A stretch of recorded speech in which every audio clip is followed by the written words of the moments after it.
A prova que veio para fortalecer, um testemunho de fé, lutas e a fidelidade de Deus. O peso das contas e o silêncio da noite. Era uma sexta-feira e o irmão Carlos, 38 anos, operário de uma metalúrgica em São Paulo, sentou-se à mesa da cozinha com as mãos trêmulas. À sua frente, uma pilha de contas, luz, água, aluguel atrasado há 2 meses, e o boleto do plano de saúde da esposa, Marta, que há 6 meses lutava contra um nódulo na tireoide. O médico havia pedido exames mais detalhados, mas o valor, R$ 1.200, era impossível naquele momento. O salário de Carlos, já comprometido com dívidas, não daria conta. E o pior, a empresa onde trabalhava há 12 anos havia anunciado demissões. Seu nome estava na lista. Marta entrou na cozinha, segurando um copo de água. Seus olhos estavam inchados de chorar. Não precisava dizer nada. Carlos conhecia aquele olhar, a mistura de medo e resignação que só quem já esteve no fundo do poço entende. E agora, Carlos? O que a gente faz? Ela perguntou, sentando-se à mesa. Ele não respondeu de imediato. Abriu a gaveta e tirou um envelope amarelado, a escritura da casinha simples que haviam comprado há 5 anos com tanto sacrifício. O sonho de ter um lar próprio, agora ameaçado. O banco já havia ligado 2 vezes avisando sobre a possibilidade de execução hipotecária. Não sei, Marta. Mas uma coisa eu sei, não vamos deixar de ofertar domingo. Ele falou baixo, como se temesse que suas próprias palavras soassem como loucura. Marta o olhou surpresa. Não era a primeira vez que ouvia aquilo. Carlos, desde que se converteu na CCB aos 25 anos, tinha um princípio inegociável. Mesmo na falta, a oferta não podia faltar. Mas desta vez a situação era diferente. Não era apenas apertado. Era desesperador. Carlos, o aluguel está atrasado. Se a gente não pagar, vamos perder a casa. E os exames? E se for algo sério? Ele segurou a mão dela, firme. Se Deus cuidou de nós até aqui, Ele não vai nos abandonar agora. Lembra do irmão Paulo? Ele perdeu o emprego o ano passado, e Deus abriu uma porta melhor. Lembra da irmã Ana, que teve o câncer e hoje está curada? Deus não mudou. A gente é que não pode mudar. Marta baixou a cabeça. Sabia que ele estava certo, mas o medo era maior que a fé naquele momento. E se não der certo? Ela sussurrou. Carlos fechou os olhos por um instante, como se buscasse forças. Então a gente confia do mesmo jeito. Porque fé não é só quando a gente vê a saída. É especialmente quando não vemos. O domingo que mudou tudo. No domingo seguinte, Carlos e Marta chegaram cedo ao templo. Ele com o envelope da oferta na mão, R$ 80, tudo o que tinham sobrado depois de pagar as contas mais urgentes. Era pouco, mas era sagrado. Durante o culto, enquanto o irmão pregava sobre Abraão e a oferta de Isaque, Carlos sentiu algo estranho no peito. Não era dor física. Era como se uma voz silenciosa lhe dissesse, confie, eu estou no controle. Ele não ouviu palavras audíveis nem viu visões. Mas a certeza era tão real quanto o banco de madeira onde estava sentado. No final do culto, enquanto os irmãos se cumprimentavam, um homem de terno simples, o irmão Josué, dono de uma pequena oficina mecânica, aproximou-se deles. Irmão Carlos, posso falar com você 1 minuto? Carlos assentiu, e os dois se afastaram para um canto do pátio. Ouvi falar da sua situação. Não sei como, mas o Senhor pôs no meu coração para te ajudar. Josué tirou do bolso um envelope branco. Não é muito, mas é o que o Senhor me deu para te entregar hoje. Carlos hesitou em receber. Sabia que muitos na igreja passavam por dificuldades, e não queria tirar de ninguém. Mas Josué insistiu. Irmão, quando Deus manda, a gente obedece. Não é minha ajuda. É dele. Com as mãos trêmulas, Carlos abriu o envelope. Dentro, R$ 1.500 em cédulas, o valor exato dos exames de Marta e um pouco mais. Ele não chorou. Não gritou. Apenas fechou os olhos e murmurou, obrigado, Senhor. Marta, que observava de longe, correu até eles ao ver a expressão do marido. Quando soube do que havia acontecido, abraçou Josué sem dizer uma palavra. Não eram necessárias. A porta que se abriu no momento certo. Na segunda-feira, Carlos foi chamado pelo gerente da metalúrgica.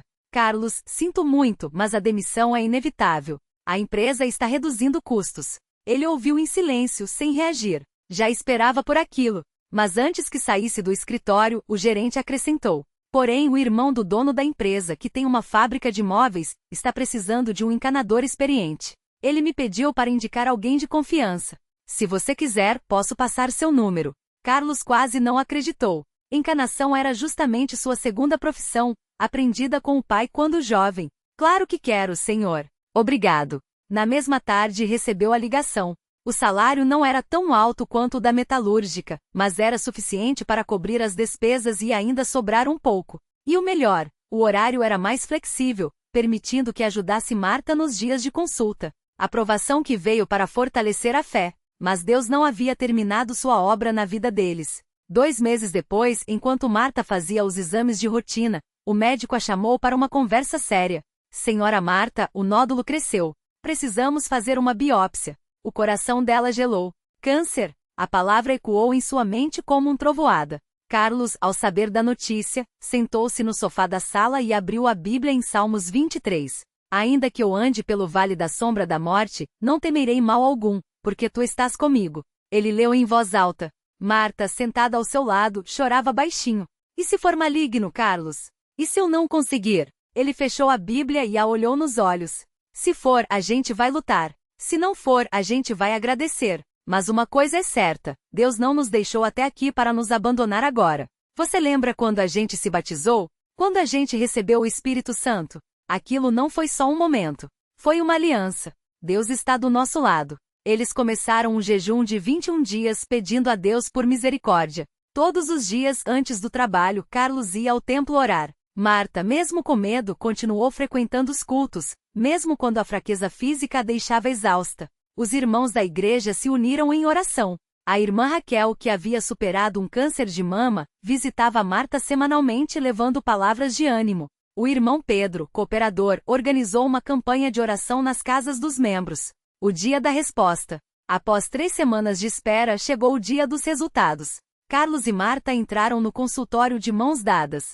O médico sério abriu o laudo. Bom, tenho 2 notícias. A primeira é que o nódulo não é maligno. A segunda é que, pelo tamanho, ainda assim precisaremos removê-lo, mas o procedimento é simples e o prognóstico é excelente. Marta caiu de joelhos ali mesmo no consultório. O médico, surpreso, tentou ajudá-la a levantar, mas ela apenas balançava a cabeça, chorando. Glória a Deus!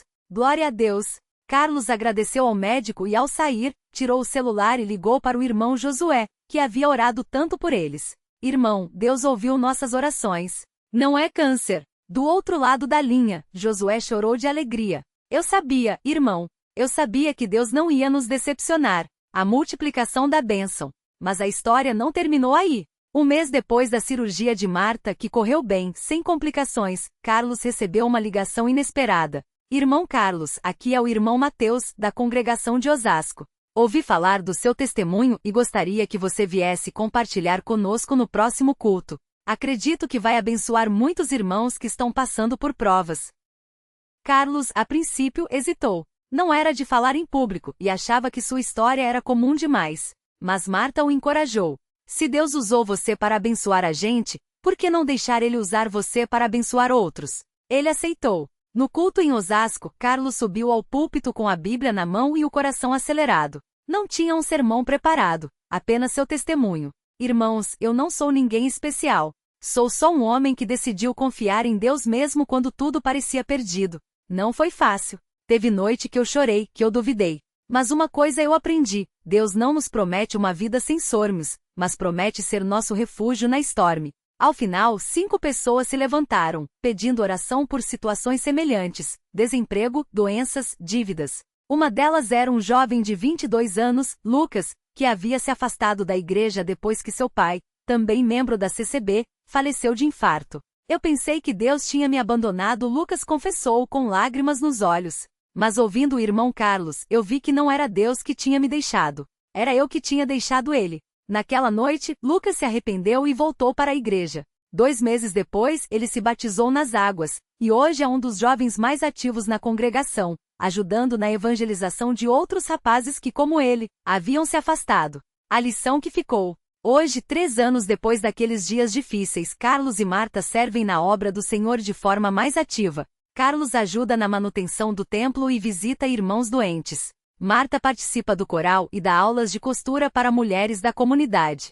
Eles abriram as portas de sua casa para reuniões de oração. Mas o mais importante não são as bênçãos materiais que vieram. A casa foi quitada, Marta está completamente saudável, e Carlos recebeu uma promoção no trabalho. O mais importante é a fé que foi provada e aprovada. Em uma conversa recente com um irmão que passava por dificuldades financeiras, Carlos disse algo que resume tudo. Deus não nos tira das provas para nos abençoar. Ele nos abençoa dentro das provas, para que a gente aprenda a confiar nele de verdade. Se a gente só louva a Deus quando tudo está bem, a nossa fé não é fé, é conveniência. E então, com um sorriso tranquilo, acrescentou: fique firme. Deus não falha. Um convite à reflexão. Se você está lendo esta história e pensa, mas a minha situação é pior, ninguém entende o que eu estou passando, ou será que ainda tem jeito? Pare um momento. Deus não olha para o tamanho do seu problema. Ele olha para o tamanho da sua fé. Você tem ofertado mesmo na falta? Você tem frequentado a casa do Senhor, mesmo quando o coração está pesado? Você tem buscado a Deus em oração, mesmo quando parece que Ele não responde? Se a resposta for sim, não desista. A sua bênção pode estar bem mais perto do que você imagina. Se a resposta for não, hoje é o dia de mudar. Deus não exige perfeição. Ele só pede um coração disposto a confiar. Lança o teu cuidado sobre o Senhor, e Ele te susterá. Salmo 55, 22. Glória a Deus. Amém. A provação que veio como um fogo selvagem. Era uma tarde de sábado, e o sol caía forte sobre o bairro onde Carlos e Marta moravam. As paredes da pequena casa, já descascadas em alguns pontos, pareciam refletir o peso que eles carregavam. Dentro da cozinha, Marta sentava-se à mesa, as mãos trêmulas segurando uma xícara de chá que já havia esfriado. O diagnóstico médico ainda ecoava em sua mente como um trovão: câncer. Precisamos iniciar o tratamento imediatamente. Carlos entrou em silêncio, os ombros curvados pelo cansaço de mais um dia de trabalho exaustivo. Ele havia pegado todos os bicos que conseguiu, desde consertos de eletrodomésticos até serviços de pintura, mas o dinheiro ainda não era suficiente. As contas se acumulavam, e o aluguel estava atrasado há 2 meses. O proprietário já havia ameaçado o despejo. Marta, ele começou, mas a voz falhou. Não precisava dizer nada. Ela já sabia. Ela olhou para ele, os olhos úmidos, mas com uma firmeza que só quem já havia passado por muitas lutas poderia ter. A gente já passou por pior, não foi? Deus nunca nos abandonou. Carlos suspirou, passando a mão pelo rosto. Ele queria acreditar, mas a pressão era tanta que pela primeira vez sentiu um frio no peito. E se dessa vez for diferente? E se a gente não der conta? Marta se levantou, aproximou-se dele e segurou suas mãos com força. Carlos, lembra quando a gente não tinha nem onde morar e Deus abriu a porta dessa casa? Lembra quando você estava desempregado e apareceu aquele serviço no último dia? Deus não muda. Ele é o mesmo. Ele baixou a cabeça, envergonhado. Ela estava certa. Quantas vezes eles já haviam visto a mão de Deus agindo em suas vidas? Mas a dúvida era como uma sombra que não queria sair. Eu sei, mas dessa vez é diferente. É a sua saúde. É o aluguel. É tudo de uma vez. Marta fechou os olhos por um instante, como se buscasse forças em oração. Então a gente vai fazer o que sempre fez, ficar firme. Não vamos parar de ofertar. Não vamos deixar de ir aos cultos. E vamos orar. Porque se Deus é por nós, quem será contra nós? A oferta que parecia impossível. No domingo seguinte, Carlos e Marta foram ao culto como de costume. Mas dessa vez o coração de Carlos estava pesado. Ele olhava para a cesta de ofertas passando pelas mãos dos irmãos e sentia um conflito interno. Como eu vou ofertar se a gente não tem nem para comer direito? Mas então ele se lembrou das palavras do cooperador mais velho da igreja, irmão João, que certa vez lhe dissera: filho, quando a gente oferece a Deus o pouco que tem, Ele multiplica. Não é questão de quanto você dá, mas de confiança. Deus não precisa do seu dinheiro. Ele quer o seu coração. Carlos respirou fundo. Tirou da carteira as últimas notas que tinha de dinheiro que deveria ser para o remédio de Marta, e as colocou na cesta. Não foi muito, mas foi tudo que podia dar naquele momento. Quando voltou para o banco, Marta apertou sua mão, como se soubesse o que ele havia feito. E pela primeira vez em dias, Carlos sentiu uma paz inexplicável invadir seu coração. O envelope que mudou tudo. Na terça-feira seguinte, enquanto Carlos voltava do trabalho, um irmão da igreja o abordou na porta de casa. Carlos, o irmão me pediu para entregar isso para você. Ele estendeu um envelope branco, simples, sem remete. Carlos o olhou com curiosidade, agradeceu e entrou em casa. Só quando sentou à mesa é que abriu o envelope. Dentro, havia dinheiro. Não era uma fortuna, mas era exatamente o valor do aluguel atrasado e das primeiras parcelas do tratamento de Marta. E havia também um bilhete, escrito à mão. Irmão, o Senhor me colocou no coração de abençoar você hoje. Não desanime. Deus está no controle. Um irmão em Cristo. Carlos não conseguiu segurar as lágrimas. Ele não sabia quem havia sido, nem como aquele dinheiro tinha chegado até ele. Mas uma coisa ele sabia com certeza: Deus havia ouvido suas orações. Marta, que estava na cozinha, correu até ele ao ouvir o choro. O que foi, meu amor? Ele mostrou o envelope sem conseguir falar. Ela leu o bilhete e seus olhos também se encheram d'água. Eu te falei, ela sussurrou. Deus nunca nos abandona. A batalha da fé, quando a cura demora a chegar. Os meses seguintes não foram fáceis. O tratamento de Marta era doloroso, e os efeitos colaterais a deixavam fraca. Havia dias em que Carlos chegava em casa exausto, depois de trabalhar o dia todo, e ainda precisava cuidar dela, fazer comida, limpar a casa. Mas eles não faltaram a nenhum culto. Mesmo quando Marta estava muito fraca, Carlos a levava, apoiando-a pelo braço. Mesmo quando o dinheiro estava curto, eles ofertavam às vezes apenas algumas moedas, mas com o coração cheio de gratidão. E eles oravam. Não eram orações longas ou cheias de palavras bonitas. Eram clamores sinceros, às vezes até sem palavras, apenas lágrimas diante de Deus. Senhor, o Senhor sabe da nossa necessidade. Não estamos pedindo riqueza nem luxo. Só pedimos força para continuar. E se for da tua vontade, restaura a saúde da Marta. Uma noite, depois de mais um dia difícil, Marta segurou a mão de Carlos com uma força que ele não via há semanas. Carlos, eu tive um sonho. Ele olhou para ela, surpreso. Um sonho? Sonhei que estava num jardim e Jesus estava ali. Ele me olhou e disse: Filha, a sua fé te salvou. Continue firme. Carlos não sabia o que dizer. Ele acreditava em sonhos, mas também sabia que a fé não era baseada neles. Ainda assim, aquelas palavras trouxeram uma esperança renovada. A gente vai continuar firme, Marta. Até o fim. O dia da vitória. 6 meses depois do diagnóstico, Marta foi ao médico para mais um exame de rotina. Dessa vez, porém, o médico entrou na sala com um sorriso no rosto. Marta, os exames não mostram mais nenhum sinal do tumor. Você está curada. Ela não conseguiu segurar as lágrimas. Carlos, que estava ao seu lado, sentiu as pernas tremarem. Era real, Deus havia operado. No caminho para casa, Marta não parava de agradecer. Deus é tão bom, Carlos. Ele não só me curou, como nos sustentou todo esse tempo. E então ela lembrou de algo. Você se lembra daquele jovem que a gente conheceu no hospital? O que estava tão revoltado com Deus? Carlos assentiu. Era um rapaz de uns 20 anos, que havia perdido a mãe para o câncer e agora estava lutando contra a mesma doença. Ele havia xingado Deus, dito que não acreditava mais em nada. A gente precisa falar com ele, disse Marta, com uma determinação que Carlos não via há muito tempo. Se Deus nos deu essa vitória, não é só para a gente. É para a gente ser bênção na vida de outras pessoas. O jovem que voltou para Deus. No dia seguinte, eles foram até o hospital. O jovem chamado Lucas estava em seu leito, olhando para o teto com uma expressão vazia. Lucas, Marta chamou suavemente. Ele virou a cabeça, surpreso ao vê-los. O que vocês estão fazendo aqui? Viemos te contar uma boa notícia, disse Carlos. Marta está curada. Os médicos não encontraram mais nenhum sinal da doença. Lucas os olhou com descrença.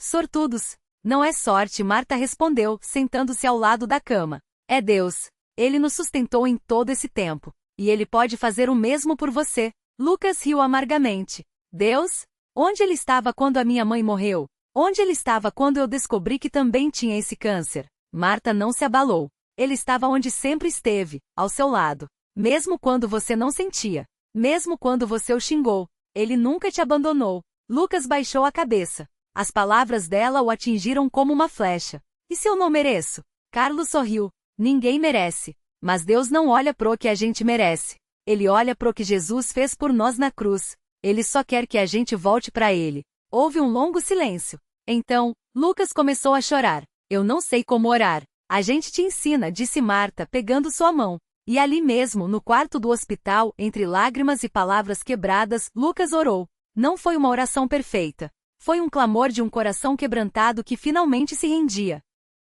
Deus, se você existe, me perdoa. Eu não quero mais viver assim. Ajuda-me. O batismo que mudou uma vida. 2 semanas depois, Lucas estava no culto da congregação cristã no Brasil. Ele havia saído do hospital, e embora ainda estivesse fraco, seu rosto tinha uma luz que não estava lá antes. Naquela manhã, após a pregação, o cooperador anunciou: Hoje temos um irmão que deseja ser batizado nas águas em nome de Jesus Cristo para perdão dos pecados. Todos olharam para Lucas, que se levantou, trêmulo, mas decidido. Quando ele saiu das águas após o batismo, seu rosto brilhava. Não era mais o mesmo jovem amargurado. Era um filho de Deus, perdoado e restaurado. Naquela noite em sua casa, Carlos e Marta oraram juntos, agradecendo a Deus não só pela cura, mas por ter usado suas vidas para trazer Lucas de volta. Deus não só nos abençoou, disse Carlos com a voz embargada. Ele nos fez bênção. A casa que se tornou um lar de oração. Com o tempo, a situação financeira de Carlos e Marta melhorou. Ele conseguiu um emprego fixo e ela, agora completamente saudável, começou a ajudar em casa e na igreja. Mas o mais surpreendente foi o que aconteceu com a sua casa. O que antes era um lugar de angústia se tornou um lar de oração. Toda semana, irmãos da igreja se reuniam lá para estudar a Bíblia, orar e louvar a Deus. Alguns eram novos convertidos, como Lucas. Outros eram irmãos que passavam por provações e precisavam de encorajamento. Uma noite depois de uma dessas reuniões, um irmão mais velho, que havia conhecido Carlos e Marta desde o início de suas lutas, se aproximou deles. Vocês se lembram daquele envelope que receberam no começo de tudo? Eles assentiram. Fui eu que entreguei. Mas não fui eu que coloquei o dinheiro lá. Carlos e Marta olharam para ele, surpresos. Como assim? Eu só era um mensageiro. Ele sorriu. Um irmão da igreja, que nem vocês conheciam, sentiu no coração que deveria abençoar vocês. Ele me deu o dinheiro e pediu para eu entregar sem dizer quem era. Ele só disse, diga a eles que Deus não esquece dos seus filhos. Marta cobriu o rosto com as mãos, emocionada. Deus usa as pessoas. Sim, o irmão concordou. E agora ele está usando vocês para abençoar outros. Assim é o corpo de Cristo. A lição que ficou. Anos depois, quando já eram cooperadores na igreja, Carlos e Marta muitas vezes contavam essa história para os jovens e novos convertidos. Deus não nos promete uma vida sem provas, Carlos sempre dizia. Mas Ele promete estar conosco em meio a elas. E quando a gente fica firme, a gente não só é abençoado, a gente se torna bênção. Marta acrescentava. A fé não é sobre a gente receber tudo o que quer, é sobre confiar que Deus sabe o que é melhor, mesmo quando a gente não entende. E então, com um sorriso, ela olhava para Lucas, agora um jovem firme na fé, servindo a Deus com dedicação, e dizia: se Deus pode transformar a nossa dor em vitória, Ele pode fazer o mesmo por você. Não importa o que você já fez. Não importa quão longe você acha que está. Deus está esperando de braços abertos. Um convite final. Se você está lendo esta história e pensa, mas a minha situação é muito pior. Ninguém entende o que eu estou passando. Será que Deus ainda se importa comigo? Pare um momento. Deus não olha para o tamanho do seu problema. Ele olha para o tamanho da sua fé. Você tem ofertado mesmo na falta? Você tem buscado a Deus em oração, mesmo quando parece que Ele não responde? Você tem permanecido firme, mesmo quando tudo parece desabar? Se a resposta for sim, não desista. Sua bênção pode estar mais perto do que você imagina. Se a resposta for não, hoje é o dia de mudar. Deus não exige perfeição. Ele só pede um coração disposto a confiar. Confia no Senhor de todo o teu coração e não te estribes no teu próprio entendimento. Reconhece-o em todos os teus caminhos, e Ele endireitará as tuas veredas. Provérbios 3, 5, 6. Fique firme. Deus não falha. Glória a Deus. Amém.